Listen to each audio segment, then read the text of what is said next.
My parents took my savings for their luxury trip, while I lay helpless after surgery, so I cut them off and my next move shattered their perfect world.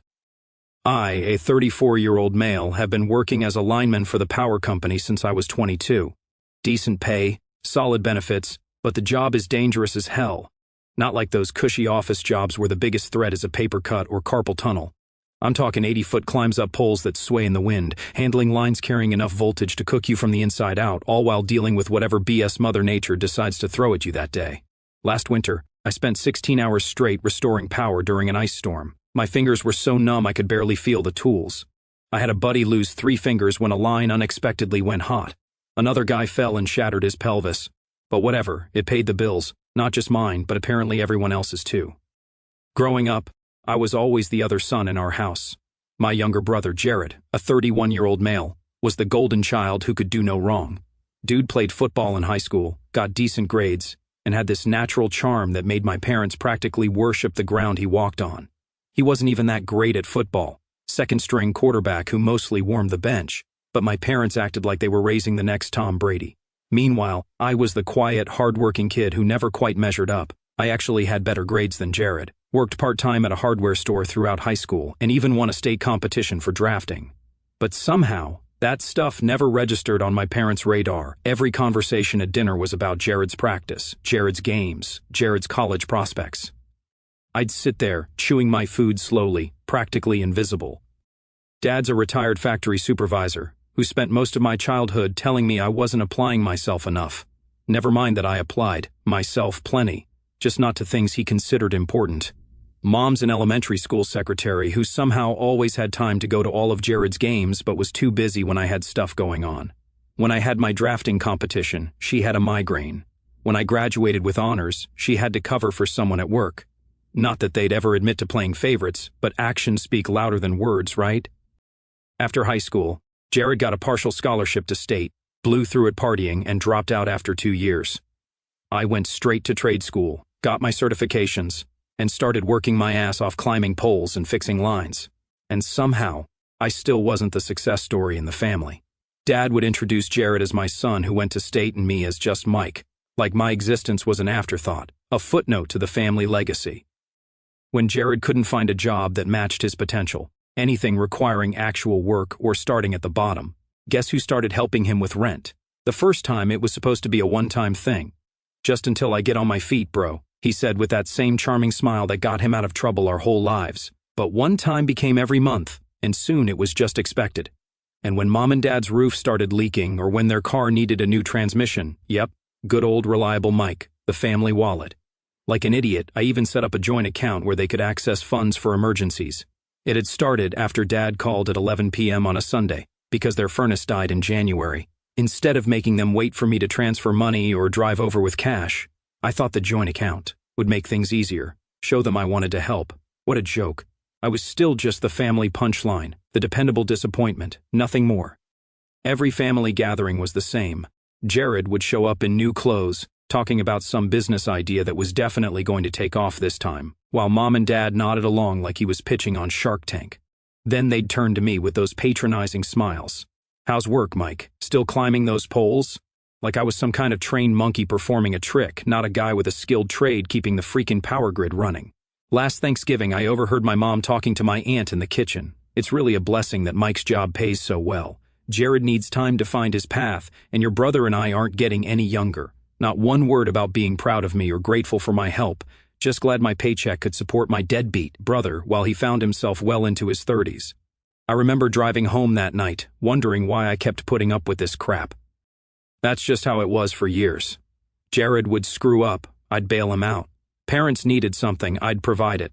While they constantly talked about how stressed Jared was, trying to find his purpose at 31, still living in an apartment I was partly paying for, no one ever asked about the toll of climbing utility poles in thunderstorms or working 70-hour weeks during outage season. They never asked about the time I got caught in a sudden electrical arc and was thrown 10 feet, my safety harness barely catching me. They never asked about the constant back pain from hauling equipment up and down poles all day or the scars on my hands from years of manual labor. The worst part?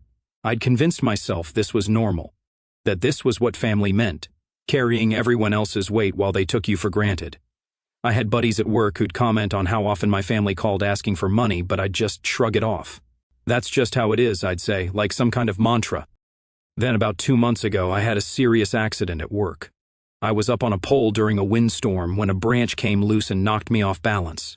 I remember the sickening feeling of suddenly being weightless, my hand grasping at nothing but air. I fell about 25 feet before my secondary safety line caught me. But the damage was done. I broke 2 vertebrae, fractured my pelvis, and messed up my right knee. I remember lying on the ground, unable to move, rain hitting my face while my XEO workers radioed for an ambulance.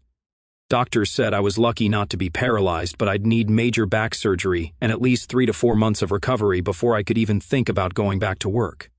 The surgeon didn't sugarcoat it. This isn't just a matter of pain management, Mr. Matthews. Your spine needs to be stabilized with metal rods, and then you'll need intensive physical therapy to regain mobility.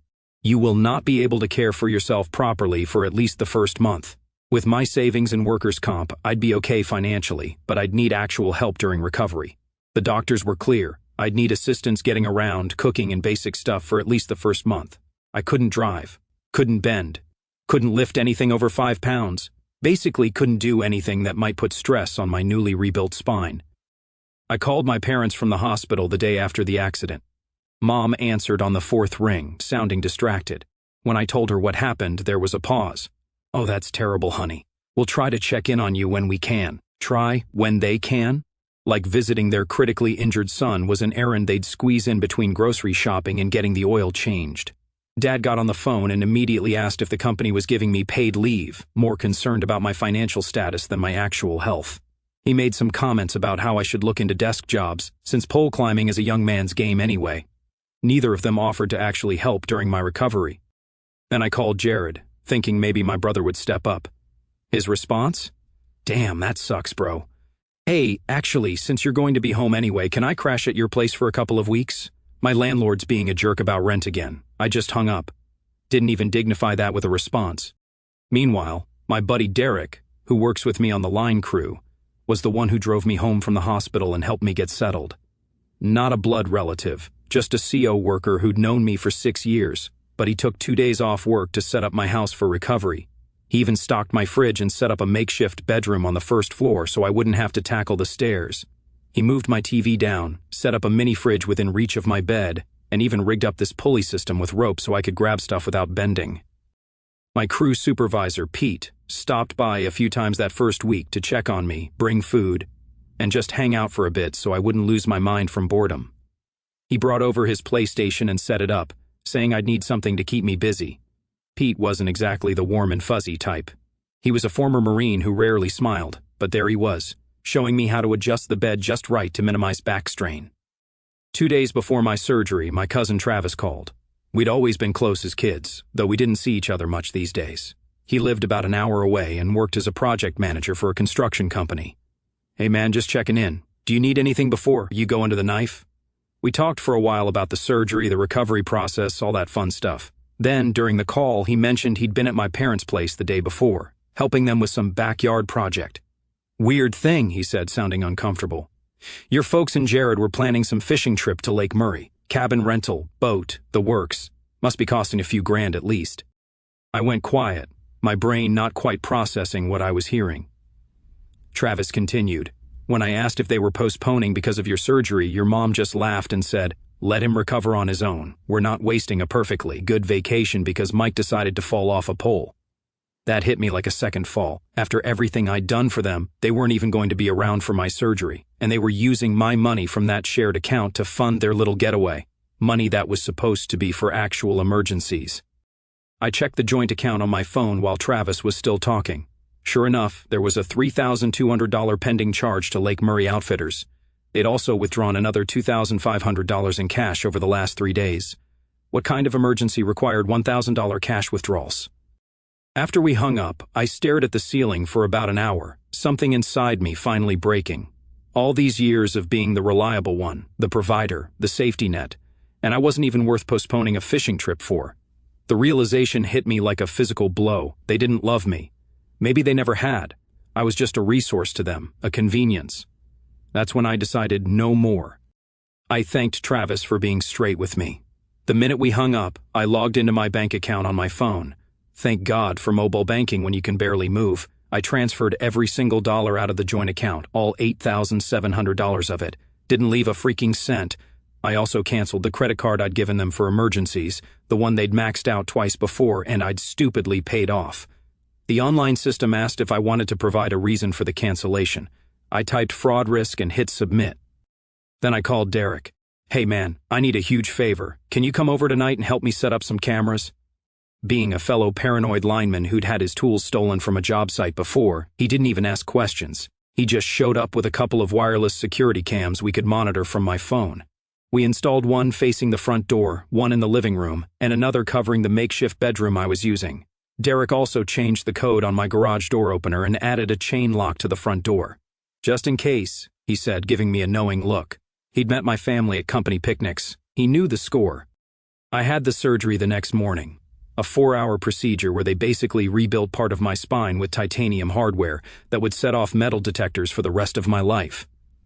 Travis had driven me to the hospital at 5 a.m., waited through the whole thing, and was there when I woke up, groggy and confused in the recovery room.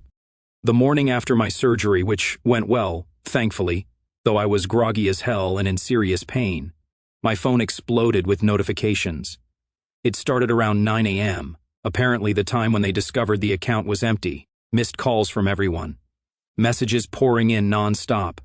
Mom, Michael, pick up the phone right now. Dad, what happened to the account? Call immediately. Mom again, did you empty the emergency fund?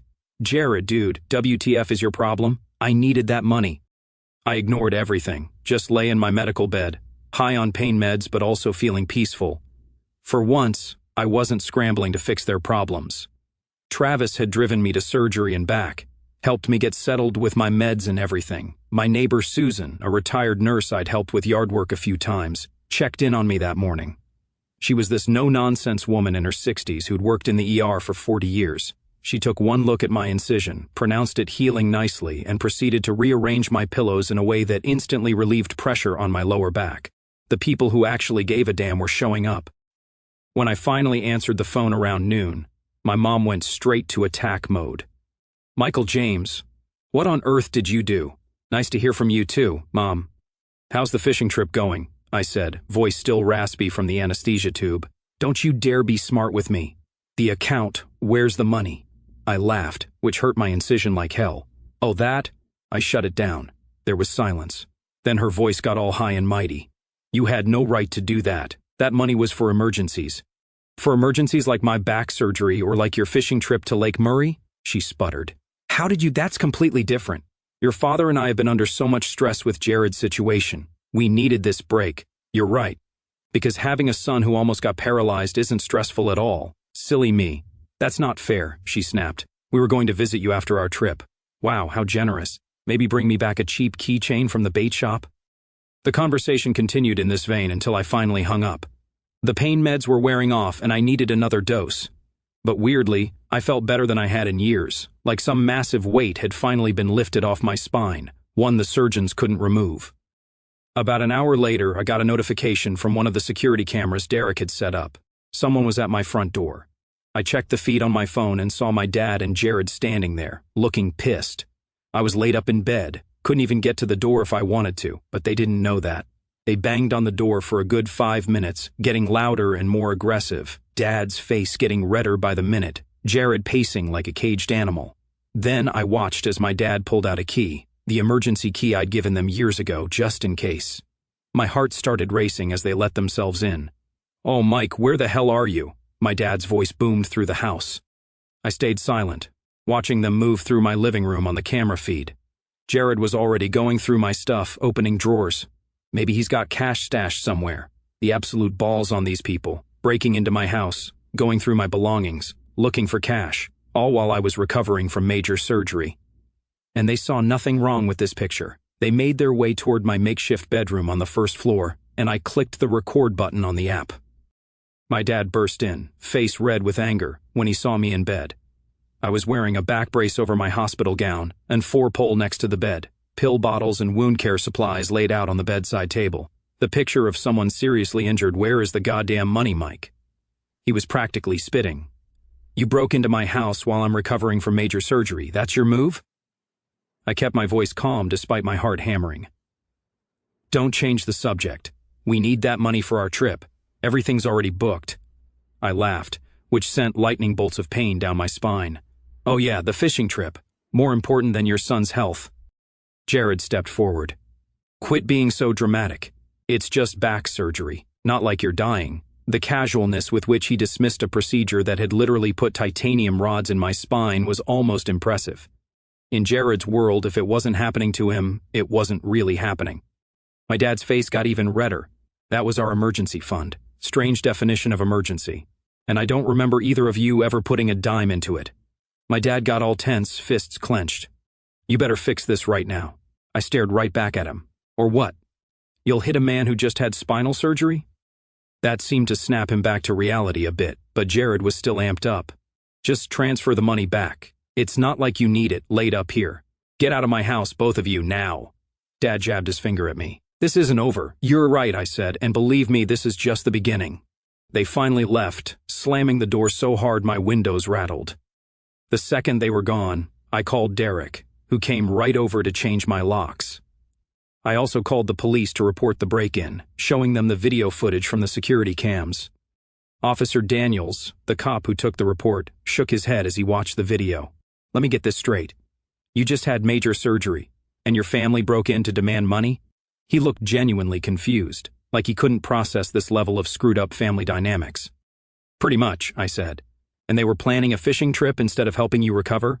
He was making notes but kept glancing up at me with this look of disbelief. Yep. Using my money, too. He sighed heavily. I've been a cop for 12 years, and family disputes still surprise me. I'll file this report. You might want to consider a restraining order. My phone rang. Unknown number. It was Officer Martinez from the county sheriff's department. My freaking parents had actually filed a theft complaint against me. I laughed so hard I nearly popped my stitches. Sir, we have a report that you've stolen funds from a family account, she began. I explained that the account was created by me, funded solely by me, and closed by me. I also mentioned I had video evidence of my father and brother breaking into my home while I was recovering from surgery. There was a long pause. They broke in while you're on bed rest?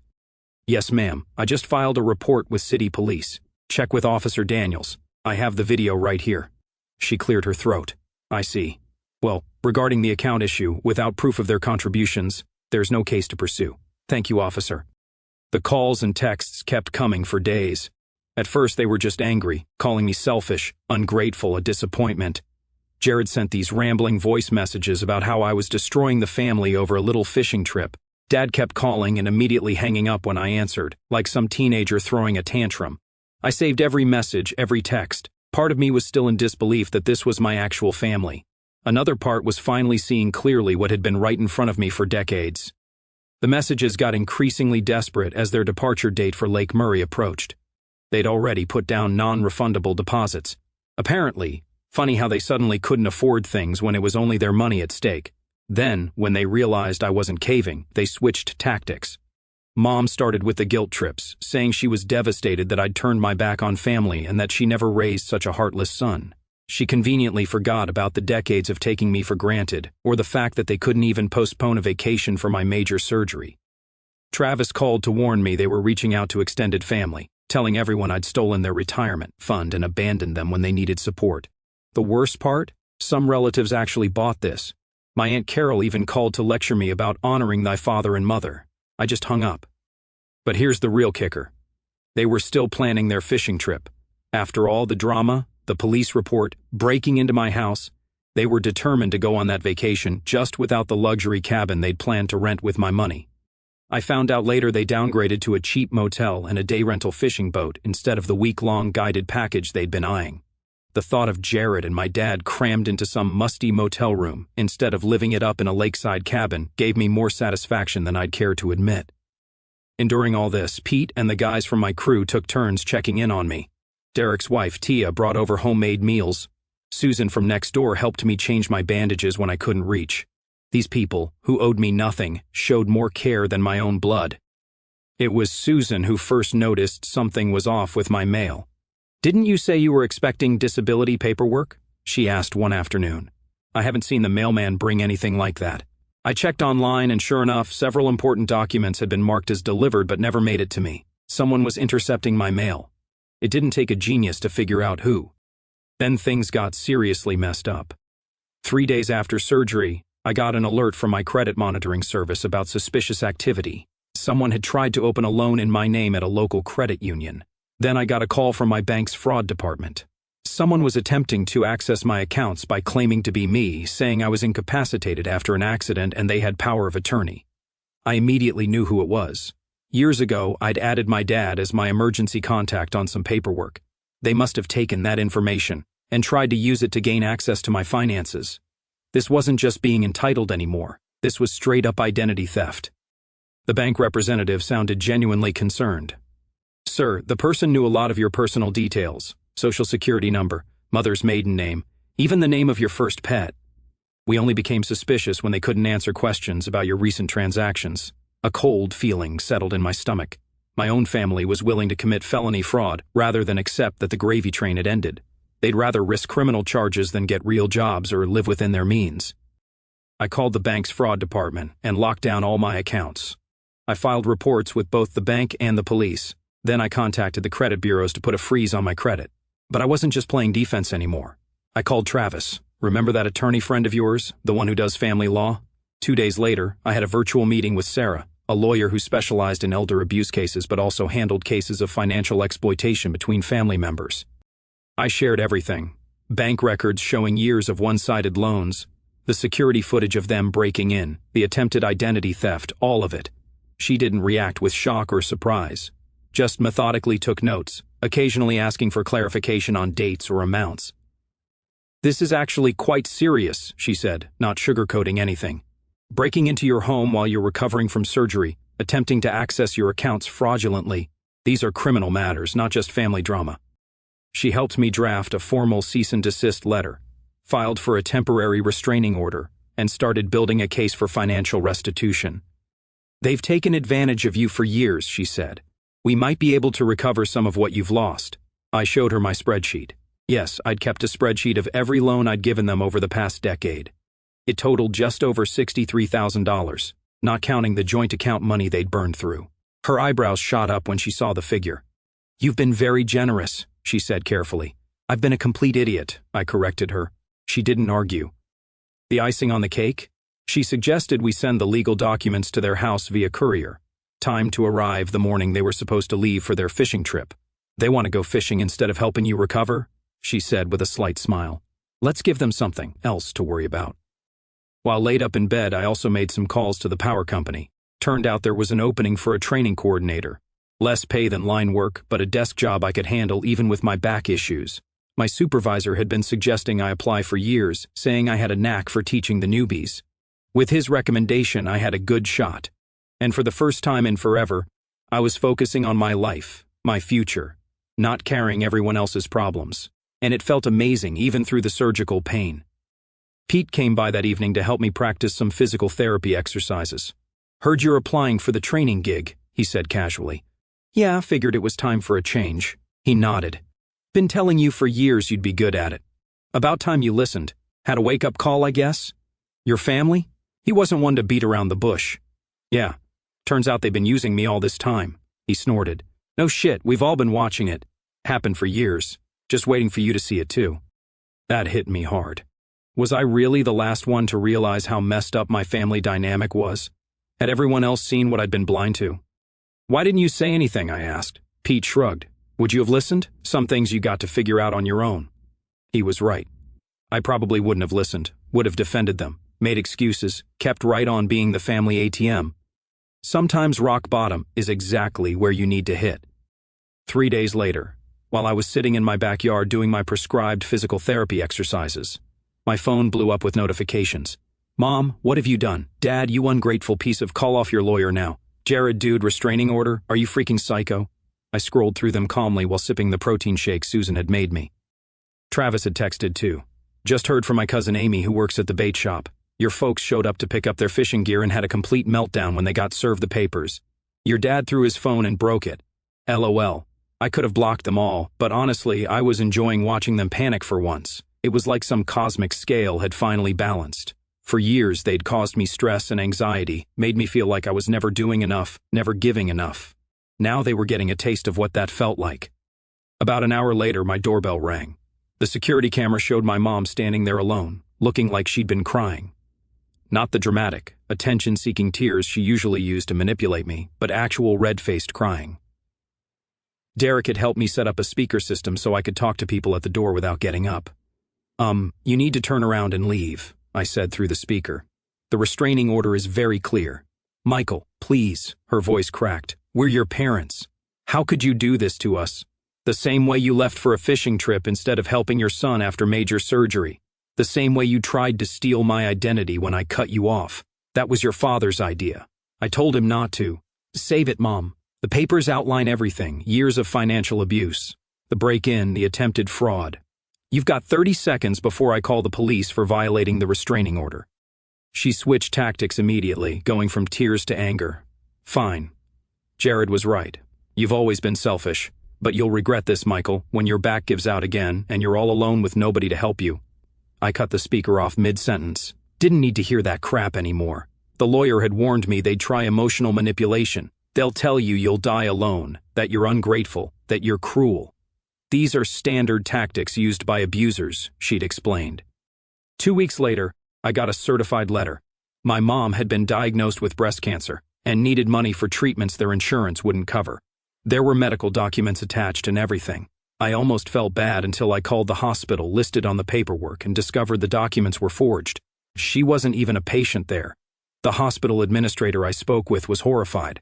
"Sir, I can confirm we have no record of your mother as a patient, and this is not our letterhead. Someone has created fraudulent medical documents. Can I ask you to put that in writing? My lawyer might need it." The desperation continued as the months passed. Dad lost his job, supposedly. Jared's car broke down. The roof was leaking. Each crisis was carefully crafted to pull at my heartstrings and reach for my wallet. I saved every message, added them to the legal file, and moved on with my life. I got that training coordinator position with the power company. The job was different, less physically demanding but more mentally challenging. I was teaching new recruits how to stay alive while working with deadly voltage. The responsibility felt good, like I was finally using my experience for something meaningful beyond just surviving another day on the poles. My back was healing well, though I'd never climb poles again. And honestly, I was okay with that. The doctor was impressed with my progress, said my recovery was ahead of schedule. Turns out, when you're not carrying the weight of 3 extra adults, your body can actually focus on healing itself. 6 months after cutting them off, the karma hit. Travis called me up, laughing so hard he could barely talk. "Bro, you're not going to believe what happened. Your dad and Jared got scammed out of $14,000. "What? How?" I was sitting at my desk at the training center reviewing safety protocols for the next day's class. They fell for one of those cryptocurrency investment schemes. Some dude promised to triple their money in a month if they invested in his special mining operation. They took out a freaking loan to do it. I nearly choked on my coffee. "You're kidding me, $14,000? They couldn't spare a day to help me after surgery, but had 14 grand to hand over to some random scammer? That's not even the best part," Travis continued. "Guess who they're trying to sue? The bank. They're saying the bank should have stopped them from making such an obviously fraudulent transaction." The irony was too perfect. After trying to raid my accounts when I cut them off, they'd willingly handed over a small fortune to a complete stranger because they thought they were too smart to get scammed. And now they were playing victim, trying to blame someone else for their own stupidity, just like they always did. That night, as I was browsing my email, I saw a message from Jared. The subject line, "Please man, we're desperate." The email was predictable. They were drowning in debt, couldn't make the loan payments, Dad's credit was ruined, Mom was having stress-related health issues, and somehow this was all portrayed as my problem to fix. The last line was the kicker. "I know we've had our differences, but we're family. Family helps family in tough times. We need $20,000 to get out of this hole. We can pay you back $500 a month, I swear." I clicked reply and typed just 4 words. "Karma's a bitch," then I blocked his email. My physical therapist, Maria, had told me it would take about a year for my new normal to settle in. She was right about more than just my back.